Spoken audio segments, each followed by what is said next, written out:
All right, hey everybody, welcome to the second match of the Summer Split. Today we got Cloud9 and FlyQuest facing off, a rematch of the finals. And right away we're going to get Cloud9 starting off with a Trundle Graves ban, and we're going to see a Varus ban on the side of FlyQuest. We are still playing in the previous patch, 10.11, so the Varus nerfs haven't come out yet.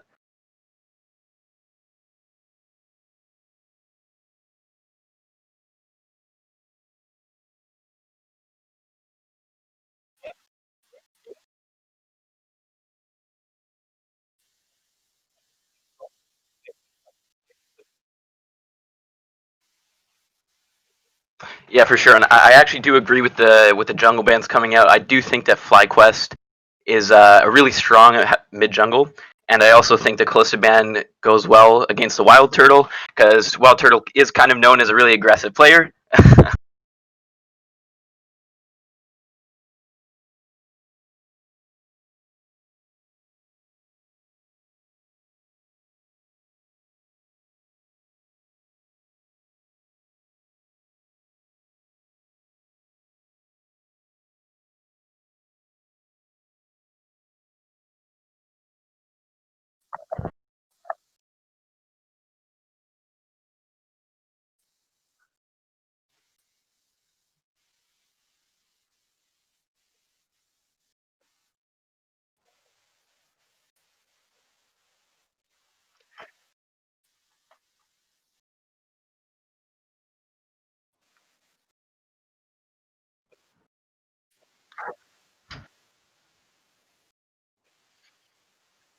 Yeah, for sure. We did see a lot in the spring split. Like you said, Ignar played the hook champs a lot. He was kind of known for roaming around the map, and he was like probably one of the top three playmaking supports and supports in general in the spring split, if I do say so myself.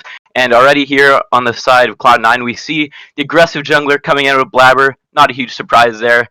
And we see Sven and Vulcan going to something they've done many times before with the Aphelios and the Nautilus. And then on the side of FlyQuest, we see the Set being picked up and the Karma and the Ezreal. Ezreal, a really good pick into the Aphelios, get the long range poke so you don't commit to fights. You can kind of stand far away.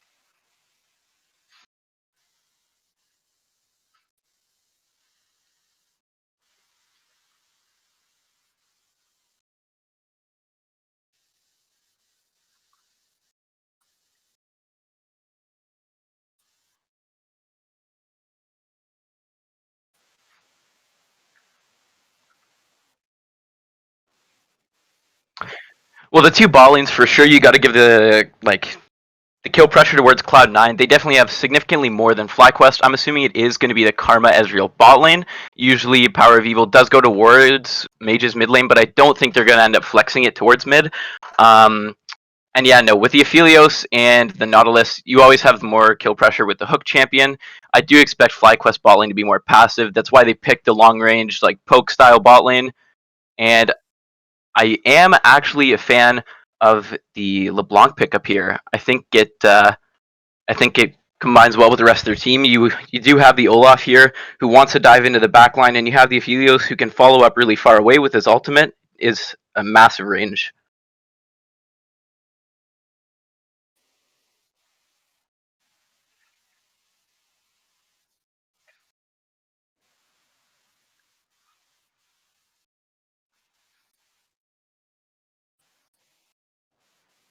It's going to be the Jace.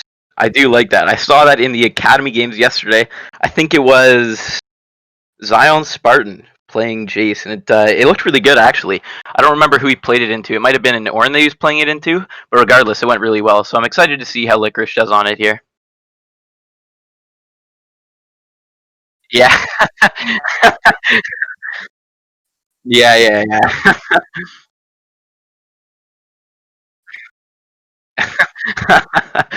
And the Power of Evil is going to pick up the Corki mid. I think it is a good choice here. Corki is a champion that's really, really difficult to gank, and knowing Niski Blabber, top mid jungle in the league, mid is going to be a dangerous lane for the side of FlyQuest. But in general, what I want to see from the side of FlyQuest here is to try and match that aggression that you know is going to come out of Cloud9 in the early game.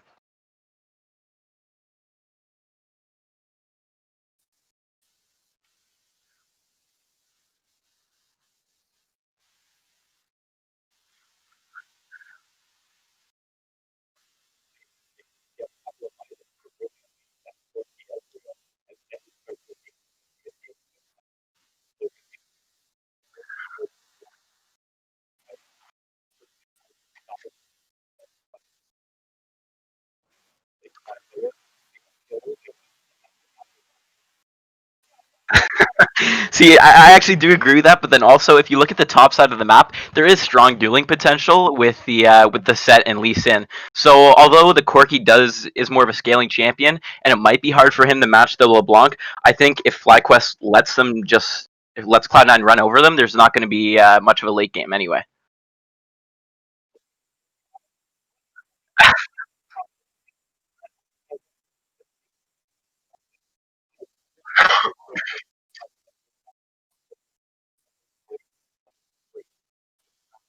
Absolutely, yeah,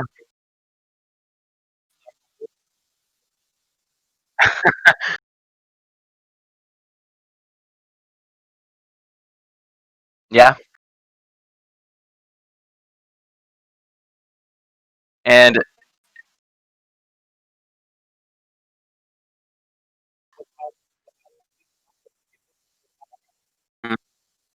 and especially after tryharding for 2 full years, winning the four back-to-back championships, and then having a split that means nothing. It's like you can only blame him so much, right?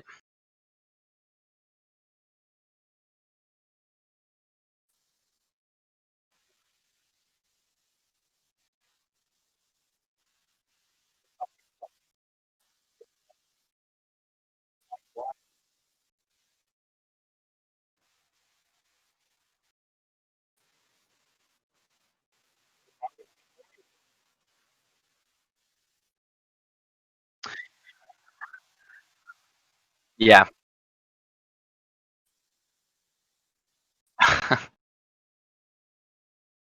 Yeah.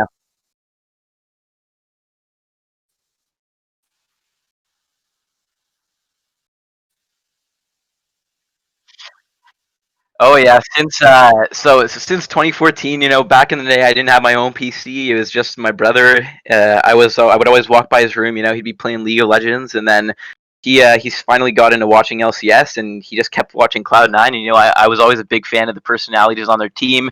Back in the day of High, Lemonation, Balls, Medio, Sneaky, those were the days, man. Honestly, so I was always a really big fan of the personalities on their team, and to this day, I'm still a fan, even though the roster's all changed up.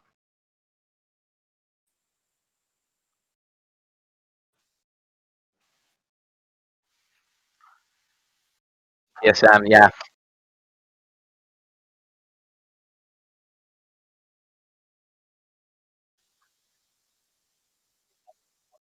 Hmm.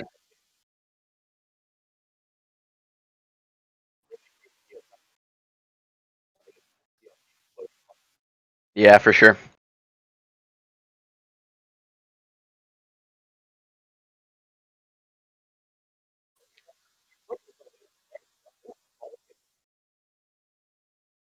Leeson,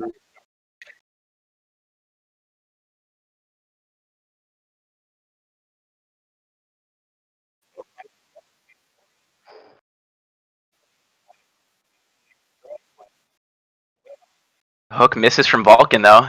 Doesn't look like anything else is going to happen here. It looks like the scuttle is going to go over to C9. Is picked up by Blabber, but the TP's coming in from Solo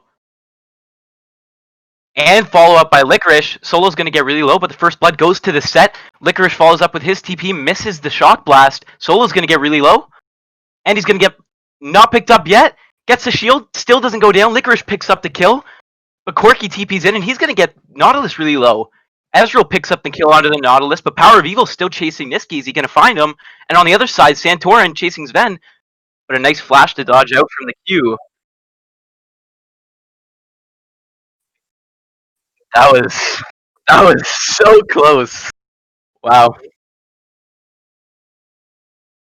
And Power of Evil too. That was extremely close, that fight. Set lived for so long with such little HP. That was a huge factor in that fight.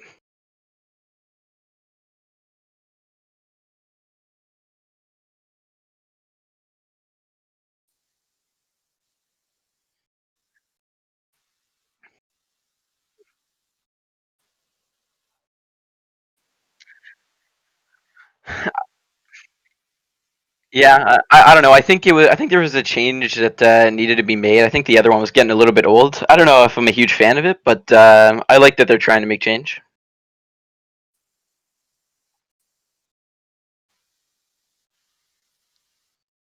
Skirmish in the top lane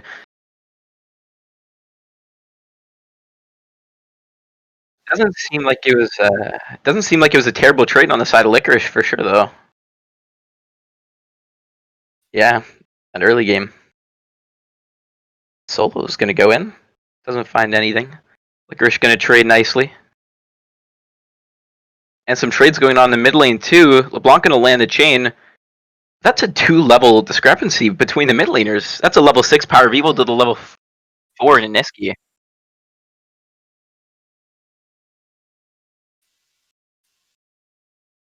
Yeah,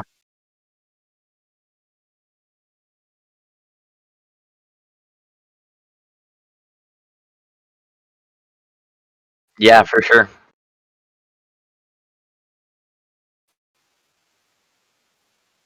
However, the lane state, yeah, the Infinity Edge or yeah, actually no, it normally is a Triforce build first. However, I also have been seeing the Manamune build on occasion, which is yeah, Faker was yeah.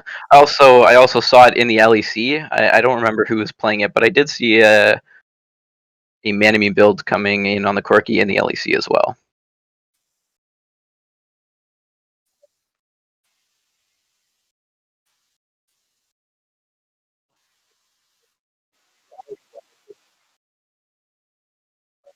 Yeah, yeah.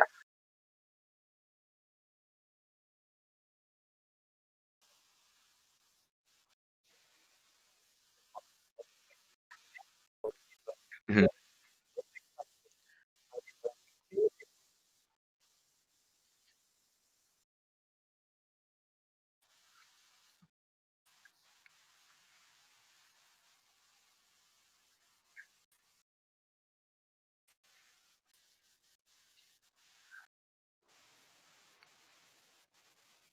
Yeah, no, for sure. Blabber, we did see there walking into the jungle of Santorin.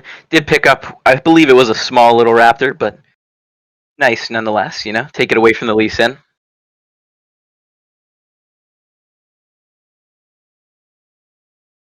He's smelling it from a mile away, man.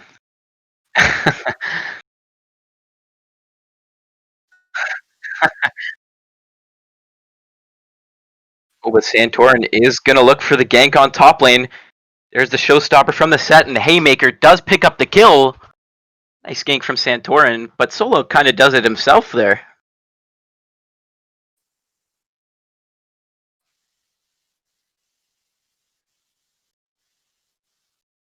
Yeah, very true.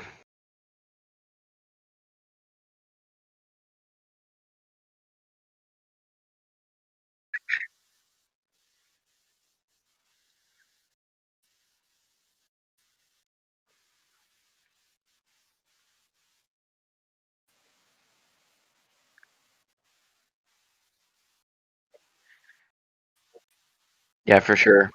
I would like to see Blabber on the Olaf here head towards that top lane and try and get that Jace ahead early game while he still can. It is really nice to go into mid game with the Jace that can match that set in the side lane, or well, really he should be able to outmatch the set in the side lane, right? So him being 1 and 2 in this lane is really poor for the side of C9.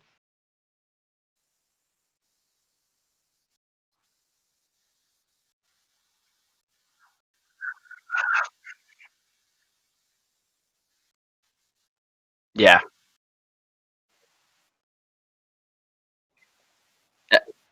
Yeah. Where's Craig? Yeah. Support me up here, man. Yeah.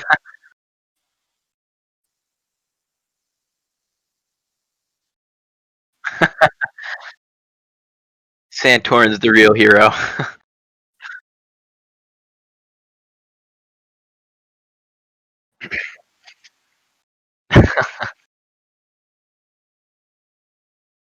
And like we were seeing before the match, even though Ignar isn't on the hook champion this game, it is still nice to see him with a ton of presence around the map.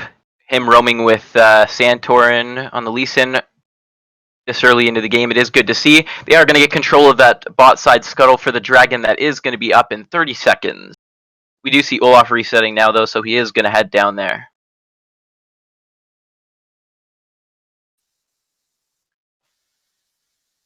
It's the Mandarin, yeah.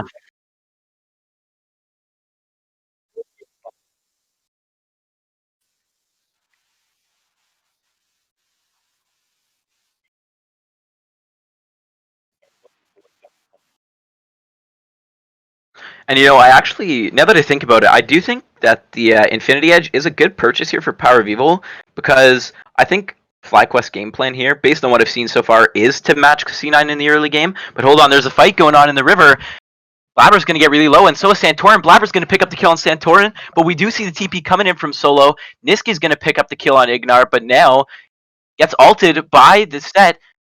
Niski's going to get really low, but it's set in the middle of three members of Cloud9, but Power of Evil is untouched in the backside. Licorice TP's in too. He's going to get the shutdown onto the set, and he's going to pick up the Corki too. That is huge for the Jace.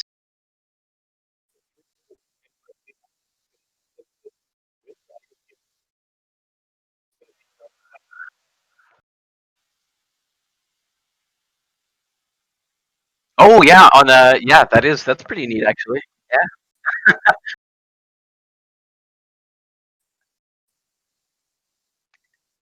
and the dive. Ooh.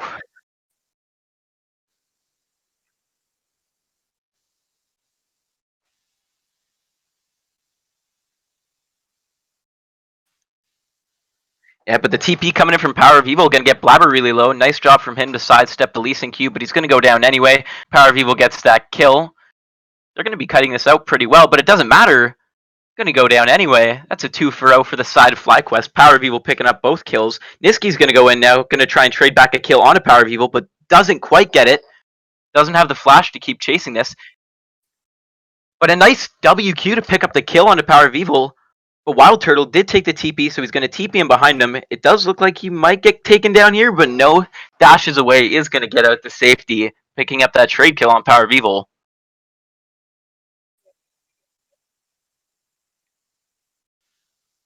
For sure, 100%. It really was kind of the Blabber Niski show, if I'm being honest with you. It really was Niski having prio in lanes like all the time, roaming with the jungler, making things happen around the map. Pretty much every single game in the spring split, you would have seen Niski having prio on mid, but now Niski jumping on Ignar, gonna find some poke damage, but not gonna quite get the kill. Anyway, yeah, no.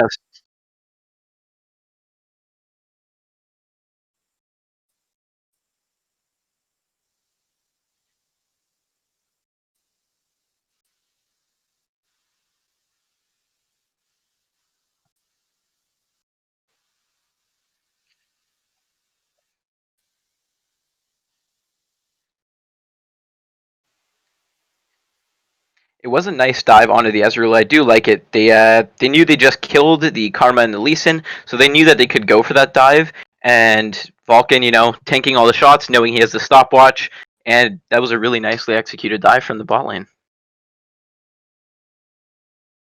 But then afterwards, the TP does come in from Power of Evil. Nice sidestep on the hook. Blabber gets really low. He does sidestep the Lee Sin Q and the Karma Q, which is pretty good. But Karma at the same time tethers the chains onto Sven. Sven looks like he's going to get out, but then so the burst comes out from Power of Evil. Does end up going down. And then we also see Niski coming in after from base, picking up the kill on Power of Evil. It is really close though. Power of Evil gets really low, gets the speed up from Karma, and it looks like he's almost going to get out. And then the TP also comes in from the Ezreal. Niski dashes forward before it fully channels, gets the kill onto Power of Evil, lands the chain to root the Ezreal, and they don't really have any more damage as the clone blocks the Lee Sin Q, and Niski does get out.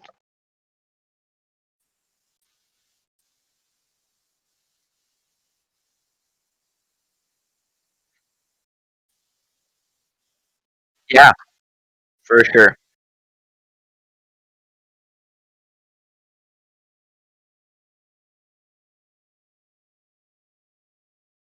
For sure, 100% agree. Yeah, yeah.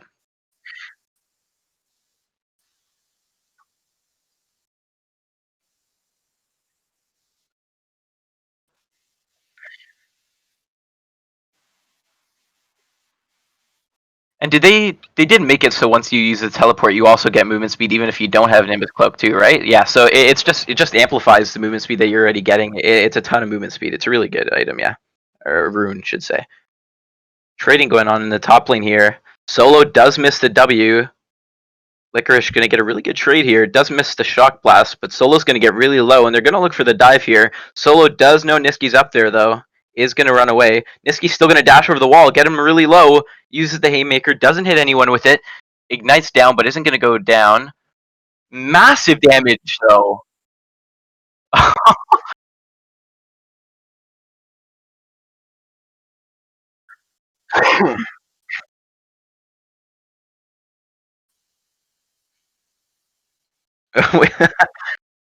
Oh yeah, I mean I don't think it's necessarily new at this point, but I mean, holy yeah, it wasn't very good.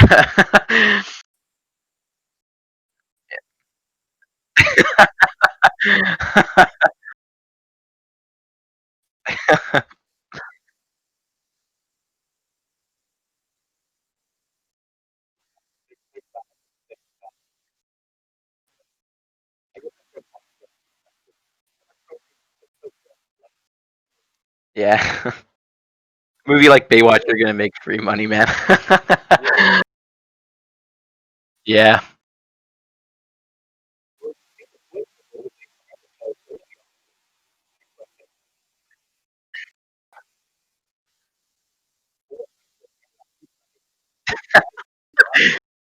Did you see what Vulcan just did? I saw that on Twitter. He hooked into the wall like straight in front of him. But the fight's getting started now. Wow, that damage from the EQ on Licorice explodes Ignar. And you got to think now that this drag is going to be really easy for C9 to pick up without Karma. It's going to be extremely hard for FlyQuest to win a fight.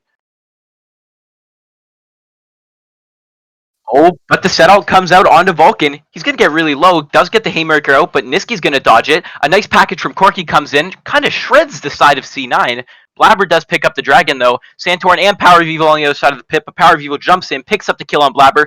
Now it's just him fighting Licorice. Ooh, wow. Licorice completely out trading Power of Evil there. Gonna have to flash out on the other side of the pit. They are.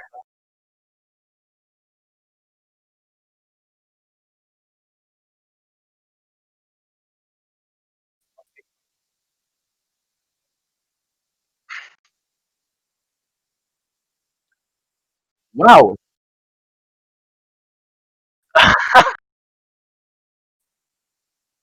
Well played from Ignar, though, to flash to the other side of that blast cone. And Licorice is going to get taken down by Wild Turtle. That's going to be a really big shutdown picked up for him as well.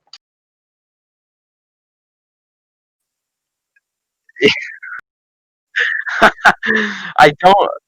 I'm not sure how Licorice didn't kill him there, honestly. I thought he would have had more than enough damage. I guess he did, but it was nicely played from Ignar to get the flash blast cone and get out.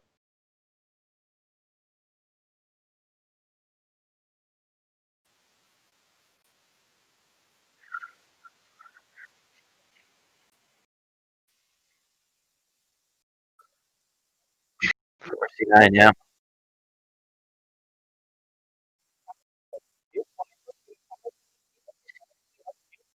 Power of Evil overextended in the top side. It's going to be Jace TPing in, and Blabber's going to get him real low with the help of Licorice, and they are going to take him down.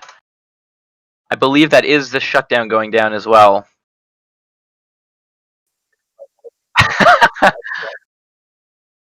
And the mist hook into the wall in front of him. Yeah. Followed up by the Fen ult, yeah. Picks up the kill onto the Karma, obviously. And then we do see Power of Evil with a really nice package use in this fight. And Solo comes in on the back to ult the Vulcan into the team. Here it was looking rough at first for C9. Solo did get really low before being able to use that Haymaker, and Niski with a nice flash to dodge it. But there you see Power of Evil comes in with a beautiful package, takes down two members of Cloud9. Blabber does end up picking up the dragon though. Power of Evil does opt to go back over the wall and does pick up the double kill, but he just gets outmatched in the 1v1 with Licorice.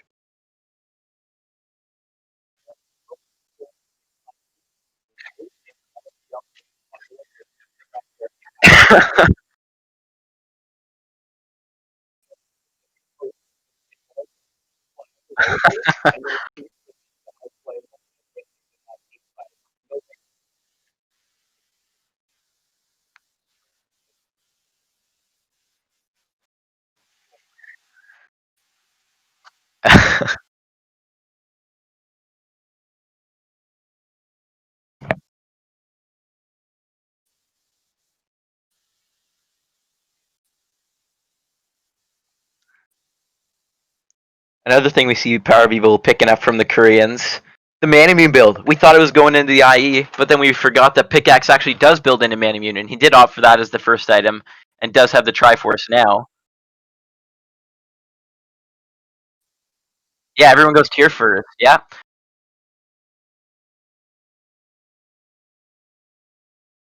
yeah, yeah. Did end up working for him. Yeah,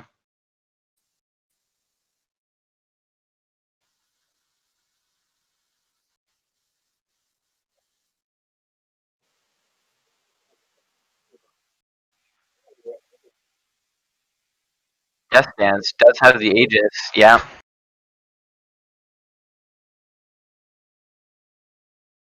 for sure. And he honestly he wasn't really fighting that many people early game. Early game he just power farmed, and you saw early game that he was 4 to 5 camps ahead of the Lee Sin, and that just allowed them to be that much stronger in those fights that Cloud9 ended up winning. But here in the mid lane, oof, fights going on.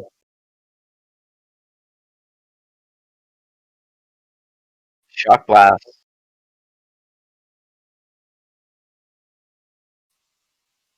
Wow! Huge damage. A nice flank from Power of Evil with the package though. He did use the TP behind them there. Didn't really find anything, so not great from the side of FlyQuest.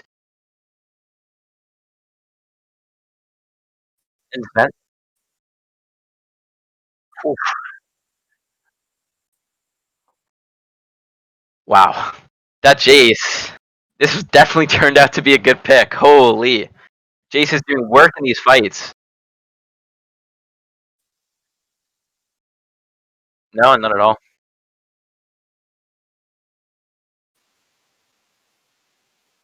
Yeah, they're gonna see Power of Evil on that word.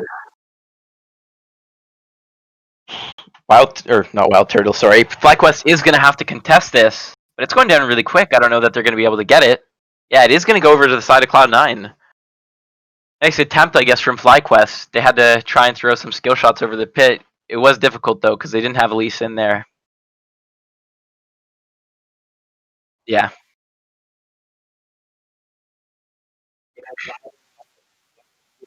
Yeah, Labber's too good of a jungler to screw up those easy smites.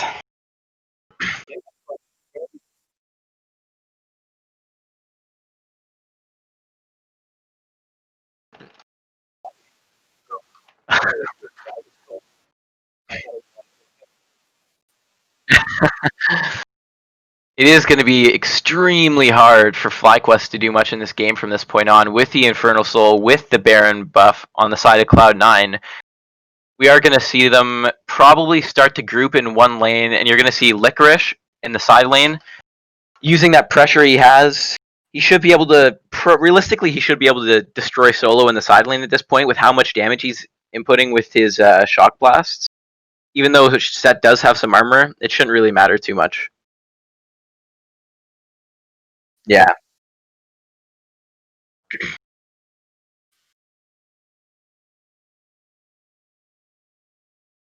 we are gonna see Niski. Yeah, we're gonna see Niski pushing out the mid lane.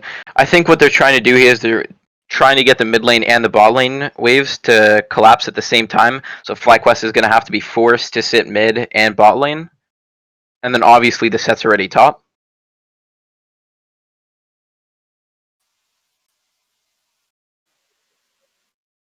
Cloud9 rotating to mid now.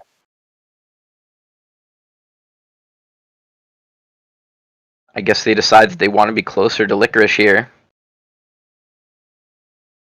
And no, they're just gonna group top here and Siege's top side. That's huge damage from the side of Cloud9 on that Jace. Trunking out Santorin for a third of his HP. Yeah. Oof.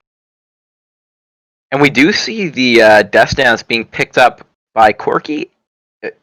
Is Corki going for the Death Dance here? Is that what he's doing? Yeah, it looks like it. And the same with the Ezreal.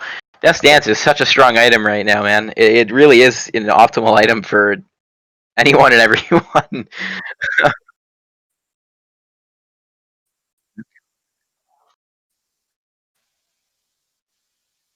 A nice haymaker.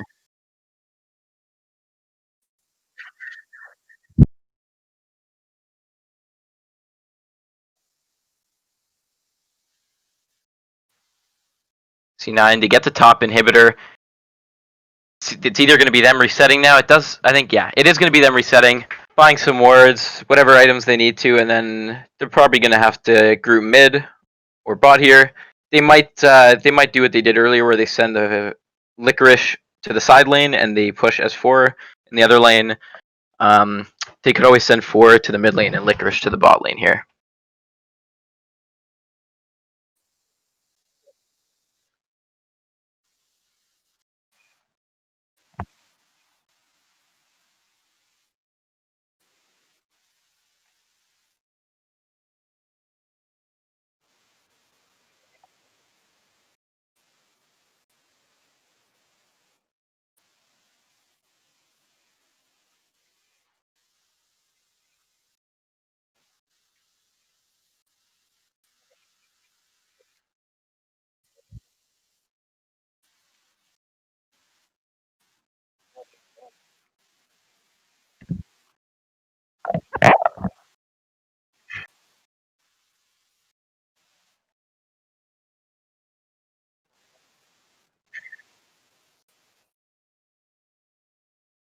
Yeah, for sure.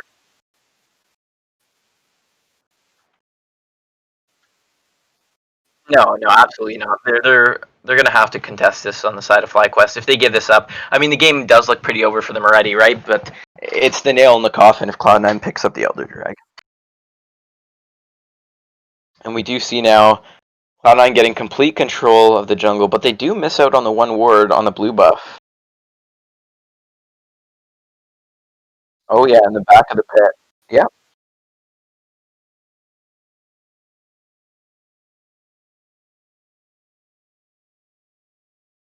he's definitely waiting to pick up that package as well, probably. I'm assuming the package is there.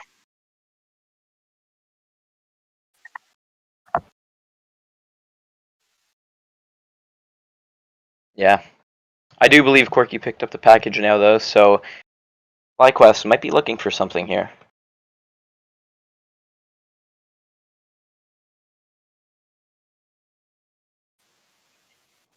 Yep.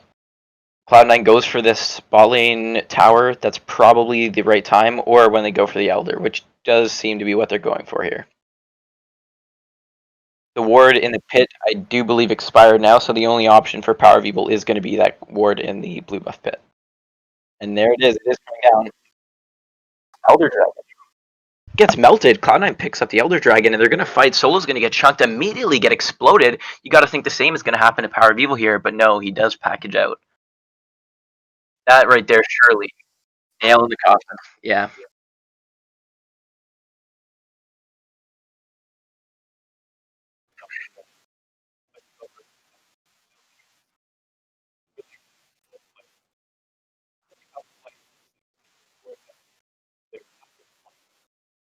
Ezreal coming out. Not going to be nearly close enough, but a nice attempt nonetheless.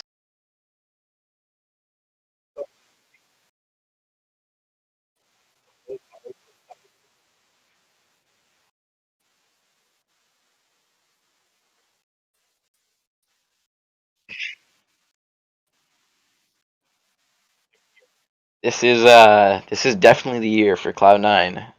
Definitely going to see some results at Worlds. I got the feeling that they're at least going to make it out of groups. I don't think it's really possible for them to, like, sure, it's possible for teams to choke, but like if Cloud9 just like plays to their style, like I don't see how they won't make it out of groups. They're a really dominant team this year, and I think they'll be able to contest teams on the international level for sure.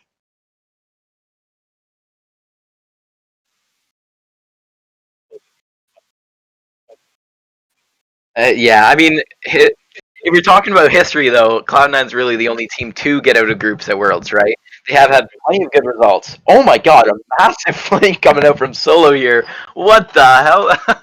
Holy, he is running down the ball lane. Holy, wow.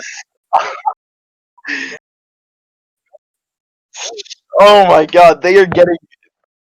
Oh my god, they are getting melted.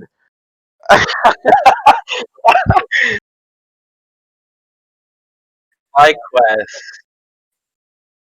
just got eviscerated. Holy. Not much else you can do there. They had to go for something before the game ended, but well played to Cloud9 and to FlyQuest too. You know, they definitely contested Cloud9. It wasn't that close of a game. Like early game, you know, FlyQuest forced a lot of fights. It was going well for them early game, and then Cloud9 had many good team fights, brought the game back, and brought it to a point where there was no more coming back for FlyQuest.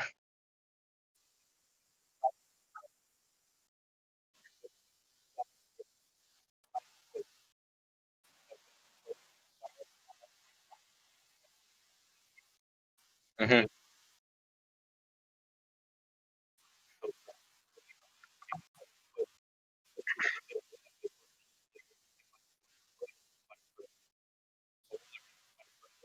Yeah.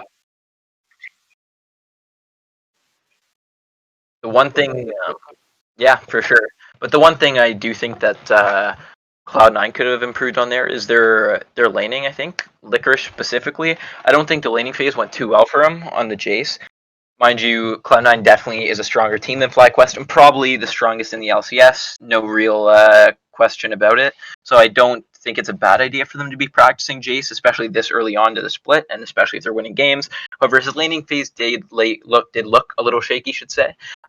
He didn't do that great in lane. He ended up getting fed off of the team early game team fights. He would find these really good TPs, which was obviously good, and he picked up kills, and that's how you saw him have these massive shock blasts, right? After he got these kills in team fights. But his laning phase in particularly wasn't too hot, so that's definitely a big area of improvement.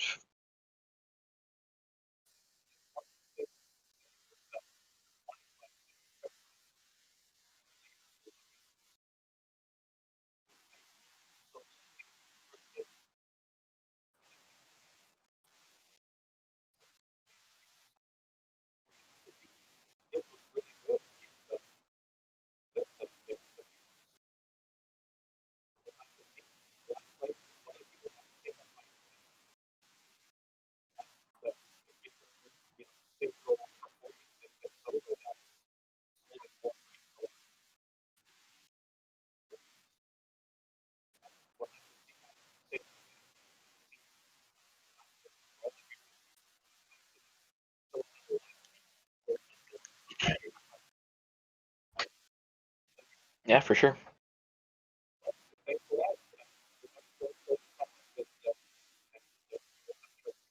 All right, sounds good. Thank you everyone for watching. It was a good cast.